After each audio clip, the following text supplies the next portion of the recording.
இரண்டாவதாக ஒரு காரியத்தை நான் தியானித்து கொண்டிருக்கும் போது, நம்முடைய ஆண்டவர் எது அவருடைய கரத்தினாலே ஆகும். வாசிக்கலாமா? நம்ம மார்க் எழுதின சுவிசேஷம் 9ஆம் அதிகாரத்தை எடுத்துக்கொள்ளலாம். மார்க் எழுதின சுவிசேஷம் 9ஆம் அதிகாரம் 23வது வசனத்தை வாசிக்க போகிறோம். மார்க் எழுதின சுவிசேஷத்திலே 9ஆம் அதிகாரத்தினுடைய 22, 23 வாசிக்க போகிறோம். மார்க் எழுதின சுவிசேஷம் 9ஆம் அதிகாரத்திலே 22. இவனை கொல்லும்படி அது அநேக தரம் தீயிலும் தண்ணீரிலும் தள்ளியிற்று. நீர் எதையாகிலும் செய்ய கூடுமானால் எங்கள் மேல் மனம் இறங்கி எங்களுக்கு உதவி செய்ய வேண்டும் என்றான். இயேசு அவனை நோக்கி, நீ விசுவாசிக்க கூடுமானால் ஆகும். விசுவாசிக்கிறவனுக்கு எல்லாம் கூடும். இன்னொரு விஷயம் கூட வாசிக்கலாம், 22, 23. இவனை கொல்லுகிறதற்கு அது அநேக தரம் தீயிலும் தண்ணீரிலும் தள்ளிற்று. நீர் எதையாகிலும் செய்ய கூடுமானால் எங்கள் மேல் மனம் இறங்கி எங்களுக்கு உதவி செய்ய வேண்டும் என்றான். இயேசு அவனை நோக்கி, நீ விசுவாசிக்க கூடுமானால் ஆகும். விசுவாசிக்கிறவனுக்கு எல்லாம் கூடும் என்றார். கவனிங்க ஆண்டவருடைய பிள்ளைகளே, ஒரு தகப்பனார் தன்னுடைய மகனுக்காக ஆண்டவருடைய சமூகத்திலே வருகிறார். அவனுடைய மகனுக்கு என்ன வியாதி அப்படின்னா சில நேரங்களிலே அவன் நினைத்திராத நேரத்தில் அவனுடைய வியாதி அவனை தீயிலையும் தண்ணீர்லையும் தள்ளி இருக்கிறது. அப்படின்னா இந்த ஃபிக்ஸ் மாதிரி வரும் பாருங்களேன், அது ரொம்ப கொடுமையான ஒரு வியாதி. கடந்த சில மாதங்களாகவே அந்த வியாதி உள்ளவர்களுக்காக ஸ்பெஷலாக என்னுடைய தனி ஜெபத்தில் ஜெபம் பண்ணிட்டே இருக்கிறேன். நீங்களும் அதற்காக ஜெபிக்கணும். நம்முடைய திருச்சபையில் இருக்கிற கூட சின்ன, அது பெரியவங்களுக்கு இருக்குன்னா கூட சின்ன பிள்ளைகளுக்கு அந்த வியாதி இருக்கிறது. அவங்க ஸ்கூல் படிக்கும்போது பார்த்தீங்கன்னா திடீர்னு அவங்க எங்கே இருக்கிறாங்க, என்ன பண்ணுறாங்க, எப்போ வரும் எதுவுமே தெரியாது. அது ரொம்ப கொடுமையான வியாதி. அவங்க ஒரு விசை நம்முடைய திருச்சபை பக்கத்தில் ஒரு அம்மாவை கூட்டிகிட்டு வந்தாங்க. அவங்களுடைய நாக்கு அப்படியே ரொம்ப அப்படியே ரத்தமாக இருந்துச்சு. என்ன அப்படின்னா அந்த ஃபிக்ஸ் அவங்க நாக்கை கடிச்சிட்டாங்க. அந்த நாக்கு ரொம்ப ஆழமாக அதனுடைய அந்த பல்லு பட்டிருந்துச்சு. அவங்களால சாப்பிடவே முடியல. அவங்க சொல்லும்போது அப்படி தான் சொன்னாங்க, நான் செத்துறணும்னு எனக்காக ப்ரேயர் பண்ணுங்க ஃபாதர் அப்படின்னு சொன்னாங்க. ஏன்னா என்னால் அது தாங்க முடியல. அப்போது ஒரு கொடுமையான வியாதி தன்னுடைய பிள்ளைக்கு. அந்த பிள்ளை எப்போ தீயில தள்ளுது, எப்போ தண்ணீரில் தள்ளுதுன்னு அவங்க அப்பாவால் சொல்ல முடியல. அப்போது இதில் ஒரு 3 காரியத்தை நீங்கள் இந்த சம்பவத்தில் தியானிக்க முடியும். ஒன்று, தீயிலையும் தண்ணீர்லையும் தள்ளுகிறது. அப்படின்னா ஃபர்ஸ்ட் தன்னுடைய தகப்பனாருக்கு என்ன எண்ணம் அப்படின்னா, என்ன ஆகுமோ அப்படின்ற ஒரு சூழ்நிலை.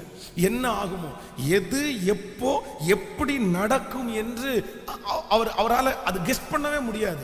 திடீர்னு ஒரு சந்தோஷமான இடத்துல வரும், திடீர்னு ஒரு சோகமான இடத்துல வரும், திடீர்னு ஒரு டிராவல்ல வரும். அப்படின்னா என்ன ஆகுமோ, எப்போ என்ன ஆகுமோ அப்படின்னு தெரியாது. இன்றைக்கு இந்த ஜெபத்தில் இருக்கிற உங்களுடைய வாழ்க்கையில் நீங்களும் இதே சூழ்நிலையில் வந்திருக்கலாம். என்ன ஆகுமோ அப்படின்ற, எப்படி எந்த இடத்துல என்ன நடக்கும் அப்படின்னே எனக்கு தெரியல பாஸ்டர். ஆனால் ஆண்டவர் அந்த பிள்ளைக்கு ஒரு பரிபூரணமான விடுதலையை கர்த்தர் கொடுத்தார். இரண்டாவதாக இதில் என்னன்னா, அவர் தன்னுடைய மகனை குறித்த ஆண்டவரிடத்தில் சொல்லும்போது என்ன சொல்றார் அப்படின்னா, ஆண்டவரே இது என்னால முடியல அப்படின்றார். முதல்ல சொல்றாரு, இந்த பிரச்சனை என்ன ஆகுமோன்னு எனக்கு தெரியல, இது எப்ப இவனை கொல்லும்னு எனக்கு தெரியல. இரண்டாவது சொல்றாரு, நான் என்னுடைய பிள்ளையை காப்பாற்றுவதற்கு எத்தனையோ முயற்சி எடுக்கிறேன், என்னால என்ன பண்ணல முடியல. மூன்றாவது என்ன சொல்றாருன்னா, என்னால முடியல அப்படின்றதுக்காக நான் சீடரிடத்துல உம்முடைய ஊழியக்காரரிடத்துல கொண்டு வந்தேன், அவர்களாலும் முடியல. அப்போ 3 விதமான சூழ்நிலையில நீங்க இருக்கலாம். ஒன்று, நீங்க என்ன ஆகுமோன்னு நினைக்கலாம். ரெண்டாவது, உங்களால முடியாததா இருக்கலாம். மூன்றாவது, உங்களை சுற்றி இருக்கிறவர்களால் முடியாம இருக்கலாம். ஆனா ஆண்டவர் வாக்கு கொடுக்கிறார், என்னுடைய கரத்தினாலே நீ விசுவாசிக்க கூடுமானால் அது ஆகும். ஆமென் சொல்லுங்கள். கர்த்தர் அந்த வாலிப சகோதரனை கர்த்தர் தொட்டு கர்த்தர் சுகப்படுத்தி அந்த இடத்துல ஒரு பெரிய சாட்சியாய் நிறுத்தினார்.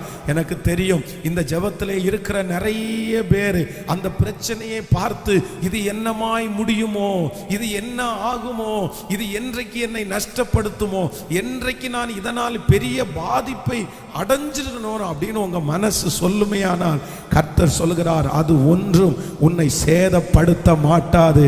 நான் உன்னோடு கூட இருக்கிறேன். இக்காலத்து பாடுகள் இனி உனக்கு வெளிப்பட போகும், மகிமைக்கு ஒப்பிடத்தக்கது அல்ல. இதற்காக நான் நிறைய ட்ரீட்மெண்ட் பார்த்துட்டேன், இதற்காக நான் நிறைய முயற்சி எடுத்துட்டேன். ஆனால் என்னால ஒன்றுமே பண்ண முடியல.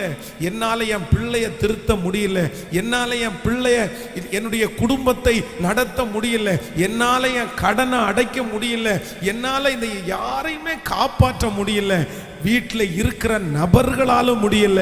ஆனா கர்த்தர் இந்த காலை வேளையிலே உங்க கரத்தை பிடிச்சு வாக்கு கொடுக்கிறார், இல்லை மகளே மகனே, உன் இருதயம் சோர்ந்து போக வேண்டாம், கர்த்தருடைய கரத்தினால் ஆகும். நீ விசுவாசிப்பாய் ஆனால் ஆகும். இந்த ஜெபம் முடியும் போதே அந்த அற்புதத்தை கர்த்தர் செய்வேன் என்று கர்த்தர் வாக்கு கொடுக்கிறார்.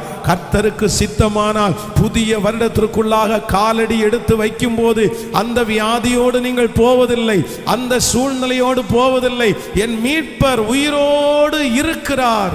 கைகளை உயர்த்தி சொல்லுவோம், கர்த்தருடைய கரத்தினால் ஆகும். சொல்லுங்கள், கர்த்தருடைய கரத்தினால் ஆகும், கர்த்தருடைய கரத்தினால் ஆகும்.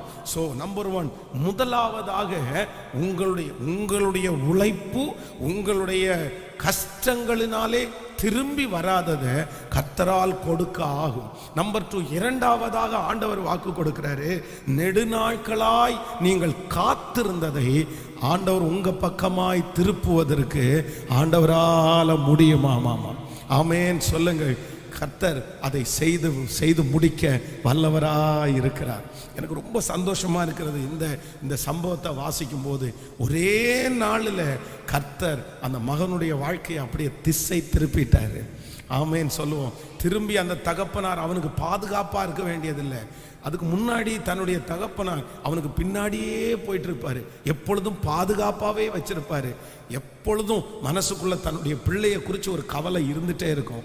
ஆனா ஆண்டவர் விடுதலை ஆக்கினதற்கு பிறகு அது ஒன்றும் இல்லை. நான் நம்புறேன், உங்க மனசுக்குள்ள உங்க இருதயத்துக்குள்ள உங்க பிள்ளைகளை குறிச்சோ இந்த சூழ்நிலையை குறிச்சோ அடிக்கடி ஒரு வாரம் வந்துட்டே இருக்கலாம். அது நடந்தாதான், அது முடிஞ்சாதான், அந்த காரியத்தை நான் செய்தாதான். ஆனால் எங்கே போனாலும் அது உங்களுக்கு பாதிப்பாக இருக்கலாம். ஆனால் இன்று இந்த இரக்கம் செய்யும் வரை கூட்டத்திலே உலாவுகிற கர்த்தர், நான் நம்புகிறேன், உங்கள் பிள்ளைக்கு ஒரு இரக்கம் செய்ய போகிறார். அந்த காரியத்திற்கு இரக்கம் செய்ய போகிறார். அந்த மனசிலே இருக்கிற காரியத்தை கர்த்தர் இறக்கி வைக்க உதவி செய்வார். இனி உன்னை அந்த பாரம் அழுத்தாது, இனி அந்த மன கஷ்டம் உன்னை அழுத்தாது. நான் நம்புகிறேன், கர்த்தர் உங்களையும் என்னையும் விடுதலையோடு வாழ கர்த்தர் உதவி செய்வார். நம்புகிறவர்கள் கரங்களை மேலே தட்டி ஹல்லேலூயா, நன்றியப்பா, நன்றியப்பா, நன்றியப்பா. உம்மாலாகாத காரியம் ஒன்றுமில்லை, உம்மாலாகாத காரியம் ஒன்றுமில்லை, உம்மாலாகாத காரியம் ஒன்றுமில்லை, எல்லாமே உம்மாலாகும். ஹல்லேலூயா, எல்லாமே உம்மாலாகும். ஆகும், எல்லாமாகும், உம்மாலேதான் எல்லாமா. பாடுவோம், ஆகும், எல்லாமாகும், உம்மாலேதான் எல்லாமா. ஒரு விஷயம் கூட, உம்மாலாகாத காரியம் ஒன்றுமில்லை, உம்மாலாகாத காரியம் ஒன்றுமில்லை, உம்மாலாகாத காரியம் எல்லாமே உம்மாலாகும். ஹல்லேலூயா, எல்லாமே உம்மா. கரங்களை மேல தட்டி ஆகும், ஆகும், இயேசுவே. பாட பாட அற்புதம் நடக்கட்டும். உம்மாலேதான் எல்லாமாகும். எனக்கு குறித்ததை நிறைவேற்றி முடிப்பவர் நீரே. எனக்காக யாவை செய்து முடிப்பவர் நீரே. ஐயா நீரே, எனக்கு குறித்ததை ஐயா நீரே, எனக்காக யாவையும் செய்து முடிப்பவர் நீரே. ஐயா நீரே, அப்பா உமக்கு ஸ்தோத்திரம், அன்பே உமக்கு ஸ்தோத்திரம், அப்பா உமக்கு ஸ்தோத்திரம், அன்பே உமக்கு ஸ்தோத்திரம்.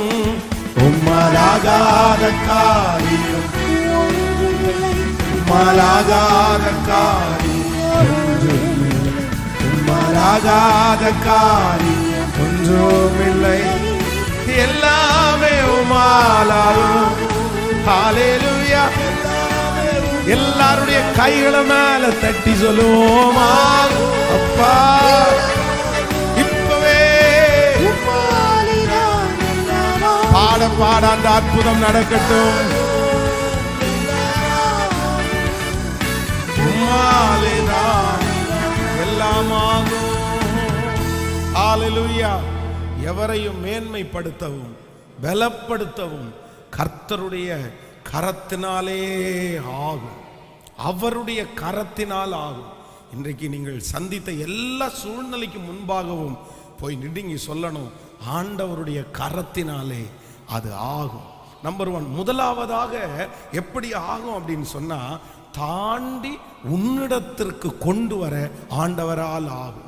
அப்படியா? நம்பர் 1, முதலாவதாக தாண்டி உன்னிடத்திற்கு கொண்டு வர. அதற்கு ரொம்ப அழகான உதாரணம், இஸ்ரவேல் ஜனங்களுடைய அந்த பொருளெல்லாம் எடுத்துட்டு போனாலும் ஒரு நாள் கர்த்தர் திரும்ப கொண்டு வந்து கொடுக்க வைத்தார். அப்போ உங்களுடைய உழைப்பு, உங்களுடைய ஆசீர்வாதங்கள், நீங்கள் பட்ட கஷ்டங்கள் யாருடைய கரத்தில் இருந்தாலும் நான் நம்புறேன், சீக்கிரமாய் உங்களுக்குரியது உங்களிடத்திலே வந்து சேரும். கர்த்தர் உங்களுக்குரியதை, நீங்கள் கஷ்டப்பட்டதை கர்த்தர் ஒரு மனுஷனுடைய கையிலிருந்து ஒருவேளை வரலனாலும் கர்த்தர் ஏதோ ஒரு விதத்தில் அதை உங்களுக்கு கொண்டு வந்து கொடுக்கிறதற்கு கர்த்தர் வல்லவராக இருக்கிறார். ஆமேன் சொல்லலாம். எத்தனை பேர் விசுவாசிக்கிறீர்கள்? 2007 ஆண்டுல வந்து ஒரு தீர்மானம் எடுத்தேன். அப்பொழுதுதான் ஃபஸ்ட்டு வண்டி 2 வீலர் ஒருத்தர் அந்த ஃப்ரீயாக வாங்கி கொடுத்தாங்க. அப்போ அந்த 2 வீலரை வாங்கின உடனே ஒரு பொருத்தனை எடுத்தேன். ஆண்டவரே, இந்த வாகனம் என் கையில் எத்தனை நாள் இருக்குதோ அத்தனை நாள் வரைக்கும் எந்த இடத்துல யாரை பார்த்தாலும் தனியாக அவங்க நின்றுட்டு இருந்தால் அவங்கள வண்டியில் ஏற்றி சுவிசேஷன் சொல்லி அவங்கள கொண்டு போய் அவங்க கொண்டு போகிற இடத்துல கொண்டு வந்து விட்டுருவேன் அப்படின்னு ஜெபம் பண்ணேன். அப்போ அந்த நாட்களில் தனியாக போகும்போது யாரை பார்த்தாலும் அவங்கள ஏற்றி அவங்களுக்கு சுவிசேஷன் சொல்லி, அவங்க முகம் தெரியாதவர்கள், அவங்க யாருன்னே தெரியாது, ஆனால் அவங்கள அப்படியே கொண்டு போய் விடுவோம். அப்போ ஒரு நாள் ஜெபத்தில் உட்காரும்போது கிட்டத்தட்ட ஒரு 100 பேர் பக்கத்தில் சொல்லிட்டேன். அந்த மாதிரி பின்னாடி உட்கார வச்சு, ஆண்டவரே நீங்கள் என்ன செய்ய போகிறீங்க? அவங்க யாருன்னே தெரியாது, அவங்கெல்லாம் சர்ச்சுக்கு வந்தால் நல்லா இருக்குமே அப்படின்னு ஜெபம் பண்ணுறேன். ஆனால் உண்மையிலேயே ஆண்டவர் என்னை ஆசீர்வதிக்கும் போது என்ன மனசில் வாக்கு கொடுத்தாருன்னா, நீ ஒரு நாள் முகம் தெரியாத ஒருத்தருக்கு சுவிசேஷன் சொன்ன, நீ ஒரு நபருக்கு வெளியில் சுவிசேஷன் சொல்லும்போது திருச்சபையில் ஒரு நபரை உள்ள கர்த்தர் கொண்டு வந்திருக்கிறார். அந்த அந்த அந்த 2008 வருஷம் எல்லாம் முடியும் போது பார்த்தீங்கன்னா, எத்தனை பேருக்கு வெளியில் நான் சுவிசேஷம் சொன்னனோ அத்தனை பேரை கர்த்தர் ஆலயத்தில் கொண்டு வந்தார். அப்போது நான் விசுவாசிக்கிறேன், உங்களுடைய முயற்சி, உங்களுடைய உழைப்பை யார் கையில் வச்சிருந்தாலும் கர்த்தர் ஏதோ ஒரு விதத்தில் தாண்டி உங்களிடத்திற்கு அது வரும், கண்டிப்பாக வரும். கர்த்தர் அதை இன்னொருத்தருடைய கரத்தில் தர மாட்டார். உன்னுடைய தானியங்களை, உன்னுடைய ஆகாரத்தை சத்துருக்களுக்கு கர்த்தர் தருவது இல்லை.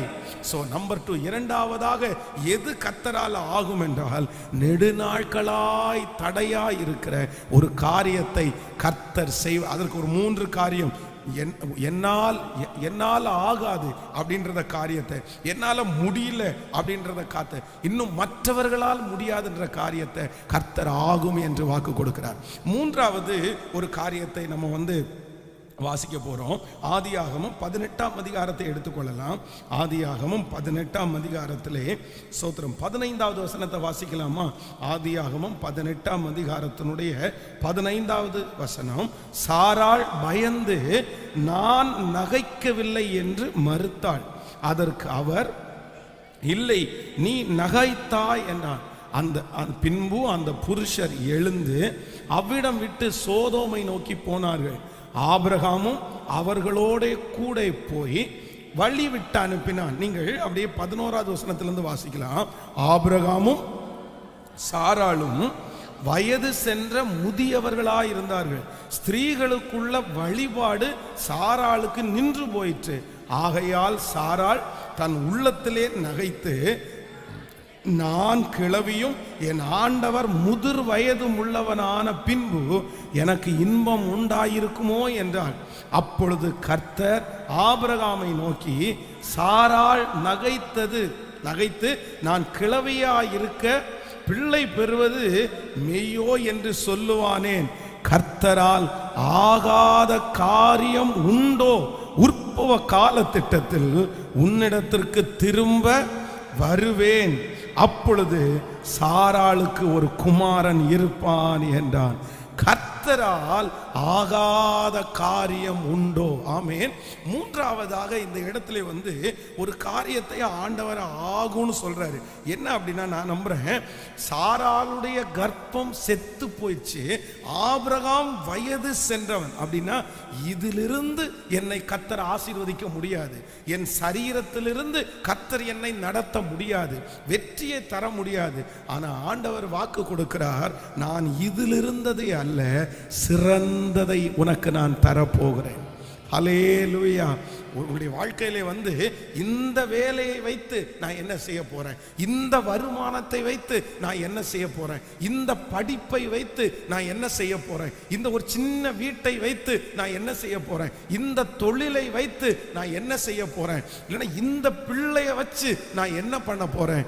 ஆனா ஆண்டவர் சொல்றாரு, இல்லை, உன்னுடைய செத்து போன ஒரு சரீரத்தில் ஜீவனை கொடுத்து ஒரு குழந்தையை கொடுக்குமானால் கர்த்தர் சொல்லுகிறார், இதிலிருந்து ஆபிரகாமுக்கு கல்லுகளிலிருந்து பிள்ளையை உண்டு பண்ணுகிறதற்கு கர்த்தர் வல்லவராய் இருக்கிறார். கர்த்தர் இதிலிருந்து தான் சிறந்த காரியத்தை செய்ய போகிறார். பலவீனமான அந்த இதிலிருந்து தான் கர்த்தர் சிறந்ததை நமக்கும் நம்முடைய பிள்ளைகளுக்கும் கர்த்தர் தரப்போகிறார். ஹல்லேலூயா. நீங்கள் அற்பமாய் நினைக்கிற அந்த குடும்பத்திலிருந்து, அந்த வருமானத்திலிருந்து, அந்த வேலையிலிருந்து, படிப்பிலிருந்து கர்த்தர் சொல்லுகிறார், என்னுடைய கரத்தினால் எல்லாமே ஆகும். ஆமென் சொல்லலாம். சிறந்ததை கொடுக்க ஆண்டவரால் ஆகும். ஹல்லேலூயா. இதிலிருந்து மட்டுமல்ல, சிறந்ததை கர்த்தர் தரப்போகிறார். கைகளை உயர்த்தி எல்லாரும் சொல்லுவோம், என் தேவனாகிய கர்த்தர் எனக்கு சிறந்ததை, என் பிள்ளைகளுக்கு சிறந்ததை, ஸ்தோத்திரம் ஸ்தோத்திரம் சொல்லுங்கள். என் வேலையிலிருந்து எனக்கு சிறந்ததை கர்த்தர் தரப்போகிறார். என் வாழ்க்கையிலே கர்த்தர் சிறந்ததை தரப்போகிறார். என் பிள்ளைக்கு கர்த்தர் சிறந்ததை, ஹல்லேலூயா ஹல்லேலூயா, எல்லாருக்கும் புதுமையாய் தோன்றுகிற ஒன்றை கர்த்தர் நமக்காய் தரப்போகிறார். ஹல்லேலூயா. அவருடைய கரத்தினால் ஆகும். ஆபிரகாமுக்கு பிள்ளையை கொடுக்கிறதற்கு ஆண்டவரால் ஆகும். ஸோ இன்றைக்கு முழுக்க நம்ம விசுவாசிக்க போறோம் என்னன்னா, எவரையும் மேன்மைப்படுத்தவும் பலப்படுத்தவும் கர்த்தருடைய கரத்தினால் ஆகும். நீங்க போய் நின்று சொல்லுங்க, தேவனுடைய கரத்தினால் ஆகும். என்னை உயர்த்துவது கர்த்தருடைய கரத்தினால் ஆகும். என்னை மகிமைப்படுத்த ஆண்டவருடைய கரத்தினால் ஆகும். எனக்கு முன்பாக இருக்கிற இந்த தேவையை சந்திக்கிறதற்கு கர்த்தருடைய கரத்தினால் ஆகும். தேவ சமூகத்தில் எல்லாரும் அப்படியே எழுமி நின்று நம்ம இந்த வார்த்தையை விசுவாசித்து ஜெபிக்க போறோம். கர்த்தருடைய கரத்தினால் ஆகும். ஹல்லேலூயா. இது எப்படி ஆகும்? இது கர்த்தருடைய கரத்தினால் ஆகும். சொல்லுங்க பார்க்கலாம். ஹல்லேலூயா. நம்முடைய திருச்சபையினுடைய அந்த தேவையை சந்திக்கிறதற்கு கர்த்தருடைய கரத்தினால் ஆகும். ஆமென். இந்த பட்டணத்திலே மகா பெரிய ஒரு தேவாலயம் எழும்புவதற்கு கர்த்தருடைய கரத்தினால் ஆகும். எவரையும் மேன்மைப்படுத்தவும் பலப்படுத்தவும் கர்த்தருடைய கரத்தினால் ஆகும். உங்கள் பிள்ளைகளை ஆசீர்வதிப்பது கர்த்தருடைய கரத்தினால் ஆகும். ஹல்லேலூயா. யாரோ ஒரு தேவனுடைய பிள்ளை அந்த சூழ்நிலைக்கு முன்பாக நின்று நீங்கள் சொல்லுகிறீர்கள், ஐயோ இது எப்படி ஆகும், இது எப்படி ஆகும்? ஸ்தோத்திரம். அந்த சாராயை போல என்னுடைய சரீரம் செத்து போயிருச்சு, என் கணவனாருடைய சரீரம் செத்து போயிருச்சு, எங்களுக்கு இனி உலக பிரகாரமாய் எதுவுமே இல்லை, இது எப்படி ஆகும் என்று உங்களுடைய இருதயம் சொல்லுமானா, கர்த்தர் உங்களை பார்த்து தான் கரத்தை கொடுத்து சொல்றாரு, மகளே இது ஒன்னால் ஆகாது, மகனே இது ஒன்னால் ஆகாது, ஆனா கர்த்தருடைய கரம் அதை செய்து முடிக்க போகிறது. இது கர்த்தருடைய கரத்தினால் ஆகும். பெரிய பர்வதமே நீ எம்மாத்திரம், செருபாபேலுக்கு முன்பாக நீ சமபூமி ஆவாய். மலை அளவிருக்கிற உன்னுடைய சூழ்நிலைகள், பிரச்சனைகள், தேவைகள் கர்த்தருடைய கரத்தினால் ஆகும். சொல்லுங்க சொல்லுங்க, நீங்க அறிக்கை செய்யுங்க, கைகளை எல்லாரும் உயர்த்தி அறிக்கை செய்யுங்க, இது கர்த்தரால் ஆகும். கர்த்தரால் ஆகாத காரியம் என்று ஒன்று உண்டோ? சொல்லுங்க, இது தேவனால் ஆகும், இது என் தேவனால் ஆகும். சொல்ல சொல்ல அந்த மகிமை கடந்து வர்றதை நான் பார்க்கிறேன். என் மகள் இப்போ நிறைய பிள்ளைகளுடைய வாழ்க்கையை கர்த்தர் திசை திருப்புகிறார்.